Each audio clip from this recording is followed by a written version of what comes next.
अनि यहाँनिर मेरो मुमा हुनुहुन्छ मेरो मम्मीको आमा म चाहिँ मुमा भन्छु मेरो मुमा मोइनी मेरो मुमा एक्लै बस्नु पाउँदा चाहिँ कस्तो लागेको थियो हाई एभ्रिवान अहिले चाहिँ म रेडी हुँदैछु हैन किनभने चाहिँ अहिले चाहिँ मर्निङको बज्दैछ 11 हैन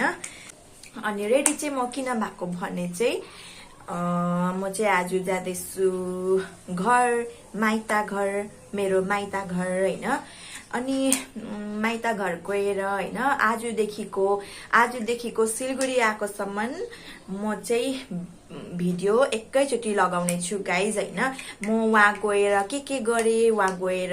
कता कता गए हैन त्यहाँदेखि कहाँ गएर कसरी अब सिलगढी आए त्यो सबै म एकैचोटी लगाउने छु भिडियो लास्टसम्म हेरिदिनुहोस् होला गाइज है किनभने चाहिँ वहाँनिर अलिकति नेटवर्कको प्रब्लम हुन्छ त्यही भएर चाहिँ म सबै एकैचोटी गर्छु कति दिन बसे त्यो सबै भिडियो गर्छु हैन अनि सबै भिडियो लास्टसम्म हेरिदिनुहोस् होला गाइज मन पर्यो भने लाइक शेयर एन्ड कमेन्ट गरिदिनुहोस् होला र मेरो फेसबुक पेजलाई फलो गरिदिनुहोस् होला है र मेरो युट्युब च्यानललाई पनि सब्स्क्राइब गरिदिनुहोस् होला है अनि अहिले चाहिँ म गर्दैछु मेकअप हो अहिले चाहिँ म लाउँदैछु आइलाइनर गाइज हो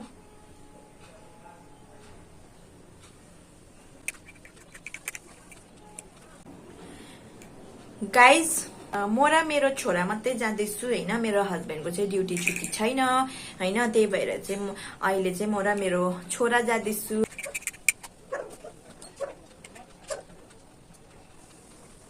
सो गाइज अब हामी चाहिँ घरबाट निस्केको भर्खर हो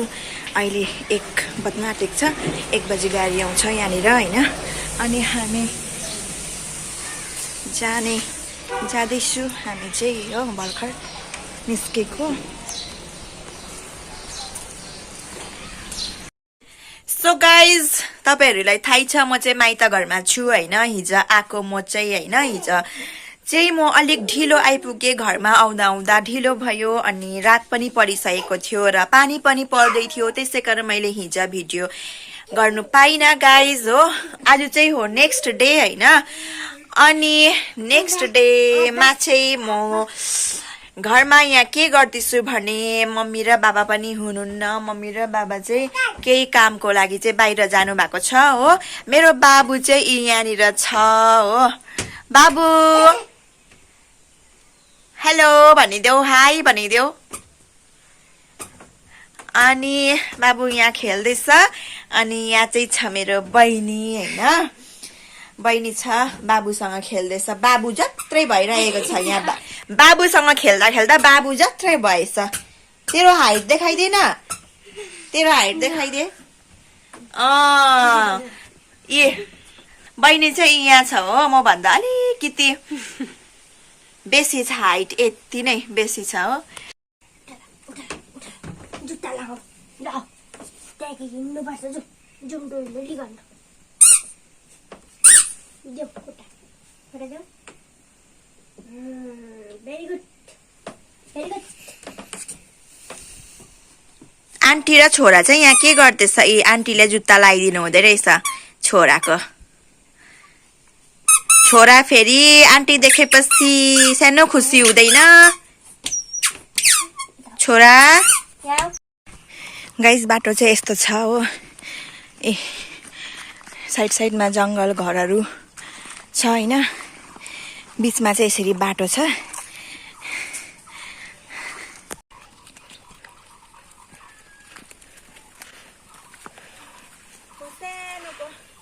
स्कुल पढ्दाखेरि जाने बाटो चाहिँ यही हो स्कुल चाहिँ म यही बाटो जान्थेँ उकालो सो गाइज हेर्नुहोस् त यहाँ चाहिँ बाबु छ मेरो बाबु अनि म चाहिँ माथि घर आइपुगेँ हो अनि यहाँनिर मेरो मुमा हुनुहुन्छ मेरो मम्मीको आमा म चाहिँ मुमा भन्छु मेरो मुमा मोइनी मेरो मुमा फोपा चाहिँ भित्र सुतिराख्नु भएको छ हो नि मेरो मुमा नि मुमा अनि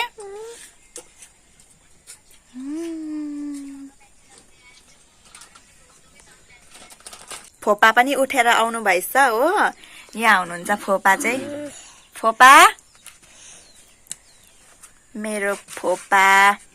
यहाँ हुनुहुन्छ मुमा हो हाम्रो फोपा र मुमा सो गाइज म चाहिँ फर्किँदैछु हो मुमा घरबाट पनि अहिले चाहिँ अघि चाहिँ उकालो होइन अहिले चाहिँ ओह्रालो हो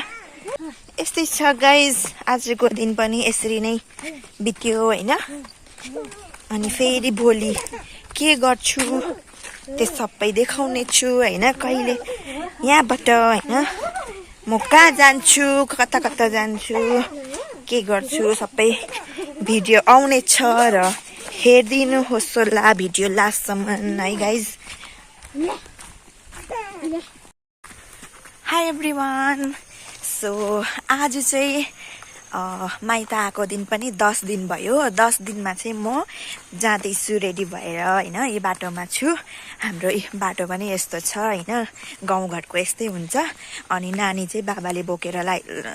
जानु हुँदैछ तलनिर जानुपर्छ गाडी पर्खिनुको लागि चाहिँ अनि यहाँ बहिनीले ब्याग बोकिदिरहेको छ होइन अनि अनि 3 दिनसम्म त मैले भिडियो बनाएँ माथि घर गएकोहरूसम्म अनि त्यसको बाद चाहिँ म कतै पनि गइनँ नि त घरमै बसिरहेँ त्यही भएर भिडियो बनाउनु नि पाइनँ गाइज होइन घरमै बसेको त के बनाउनु भनेर अनि अहिले चाहिँ म जाँदैछु घर हो त्यसपछि चाहिँ म जान्छु सिलगढी हेर्दै गर्नुहोस् गाइज सो गाइज म चाहिँ घर आइसकिसकेँ भर्खर भन्दा पनि खानाहरू खाएँ आएर हो अनि मेरो बाबु चाहिँ यहाँनिर छ यहाँनिर छ बाबु यहाँनिर हुनुहुन्छ हजुरआमा हो अनि बाबु यहाँ बसिरहेको छ हो बाबु बाबु हाई भनिदेऊ